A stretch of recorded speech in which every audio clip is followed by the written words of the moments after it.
Lilian. Welcome to GC360. Thank you for having me, Ava. It's a pleasure to be here. I'm so glad. Well, I want to know first, you've done so many things on campus.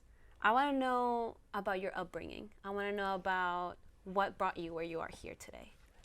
Well, Ava, I was born in El Salvador many, many years ago. And shortly after I was born, my parents immigrated to the United States, leaving me behind with my grandmother and my aunts and uncles. And so the first 5 years of my life, I grew there. I grew up there in El Salvador. And I would say probably the best childhood memories. I still remember so much of it. The culture, the people, I come from a family of farmers. Okay. And I remember walking into the fields, endless fields of sugar canes. I remember picking up coffee and different types of produce and just kind of helping, imagine my 5-year-old self just running around El Campo, picking up all this produce and just kind of helping around, milking the cows. It was great. It was great. My parents eventually, once they found a place, started working, settled. They settled in a town in East Texas, Nacogdoches, Texas, very, very east. It's also known as the oldest town of Texas. And once they settled, they brought me. Then Nacogdoches is where I was raised. How old were you when they brought you? 5. Okay. I was 5 years old. So my entire, education was from kindergarten. And that's, por eso no tengo el acento. That's why I don't have the accent. And once I graduated from Nacogdoches High School, and I pretty much lived in Nacogdoches most of my life until 28. So I graduated, I worked there.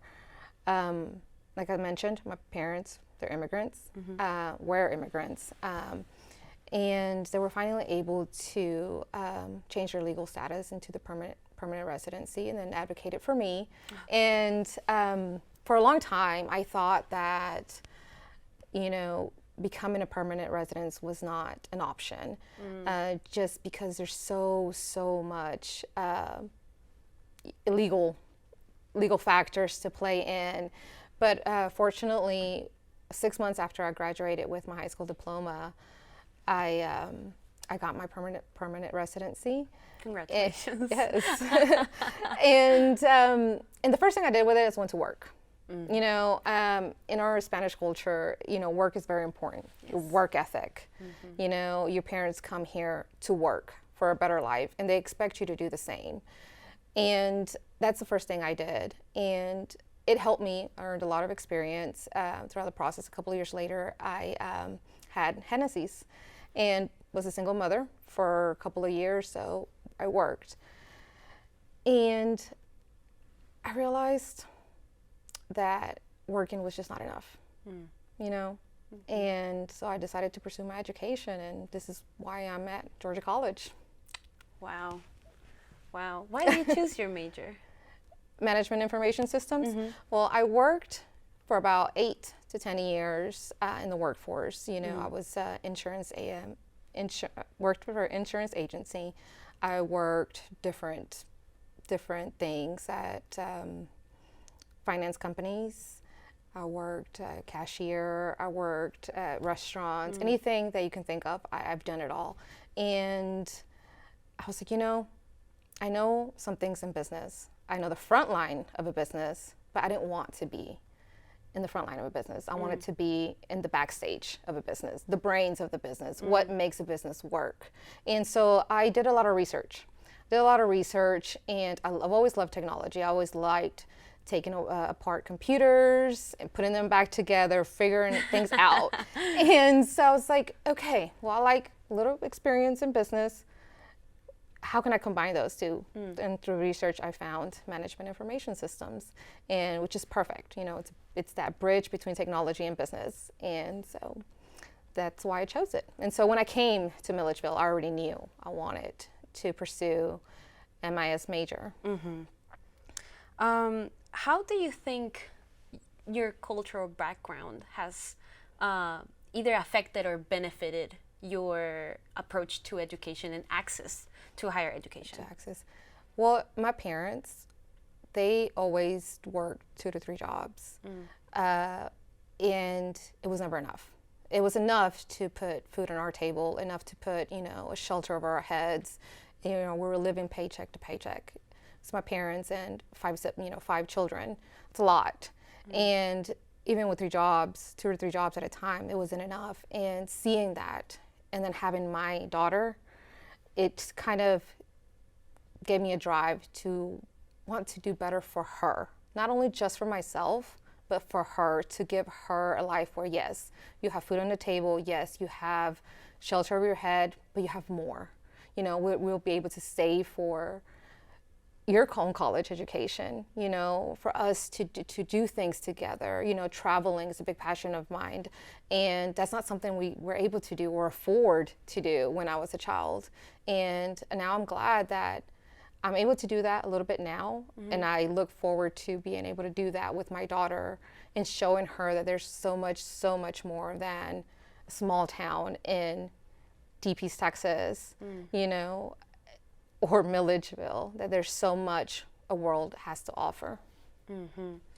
So you also work with GC Women in Tech. Yes. Tell me about that. I want to know all about it.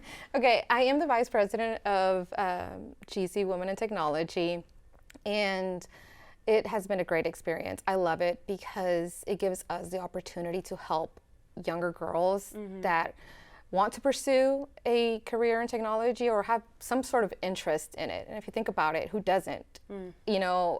Every career has some type of technology in it. So it helps us keep them motivated and engaged in technology and the technology field as a whole. We do things like every year, like GC Wit Day, where we bring in junior and senior girls on campus and we dedicate a day to them where we do different technology-based activities. And it's probably one of my favorite events that we do with them. You can just see their smiles on their face, and then their growth and being involved with girls a little older than them. And it's very fulfilling. Oh, that's really nice. Yes. How do you think, as a non-traditional college student, how do you think that affects the view that other people have on college education and progressing as both a woman and a minority? Oh, wow. It has been hard being a non-traditional student. I'm probably one of, if not the only one here, or a few, and it's been very challenging. It is very challenging, and it gets tough. It gets tougher every year, but I'm almost at the end of the finish line, and I have to see it through for myself, for my family, for my daughter, because I want to serve as that inspiration to her, to my siblings, to other people, that wow, they can see she's a mom, she's a full-time student, and she's involved in all these organizations and does so much for underrepresented individuals, and inspire them to pursue their goals, to pursue higher education, because it's worth it. Every single struggle is worth it. Do you mind talking about these struggles? I mean, we're both minority, we're both Hispanic. I mean, there are many things that we as individuals go through for trying to get an education, especially as immigrants, women of color. I think there are many barriers that appear on the way. Do you mind sharing about that? Absolutely, and I think a lot of it starts at home at a younger age, high school, middle school. I think in Hispanic culture, it goes one or the other way. One, you have your parents that will push you to get an education, will help you get an education, or the other way, and it's you have to work, and work is the only goal, and education is not a priority.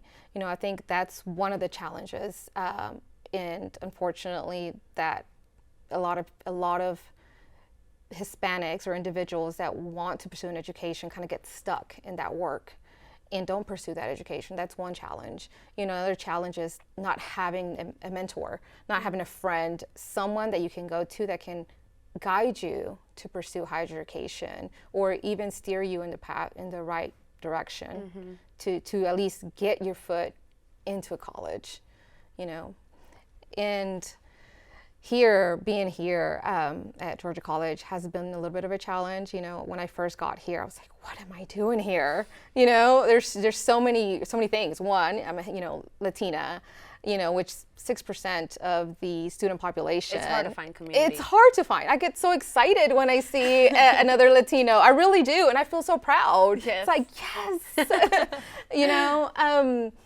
but I overcome those challenges. I try to just keep my goal in my mind.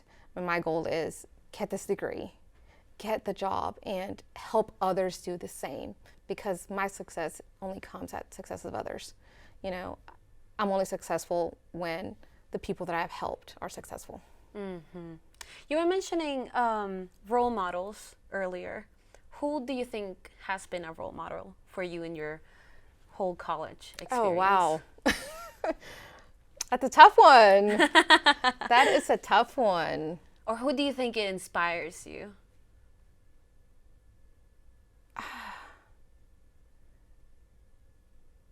I don't know. I don't know how to answer that one. If you don't know how to answer that one, we can go to the next one. I mean, this is pre-recorded, so it's fine. I would say my mom, and not because she's done any of this. She's never pursued a higher education or anything like that. But I guess because in my mind too, I'm also doing it for her. I want to make her proud. She only obtained a 5th grade education, and I want her to see that at least one of her children, was able to do this, regardless of all the barriers that we go through, regardless of being a single mom for a while, regardless of all the things, all the obstacles in the way. I did it, and I want her to say, mi hija lo hizo. Yes. Yes. Yes, I really, really, really like that. Yeah. And I feel so identified with what you just said. Yeah. Yes, I think it's a very general experience for many Hispanic students that are the first one to go to college and get a bachelor's degree. Yes. Especially someone like you that, you've been through so much to get to college and raising a daughter. Like, I can't even imagine how that has to be. I mean, I have 2 cats, and that's hard for me sometimes. I have 2 dogs too, so it's like having 3. It's like having 3 children. But I am married now, so it's been helpful. But at the beginning, it was very, very tough. And like I said, it's only gotten tougher. And I know it's only going to get tougher. I still have my master's to pursue, and work full time while I'm at it. So, but I've already mentally prepared myself for those challenges. I'm here for the long run. I'm not going to give up.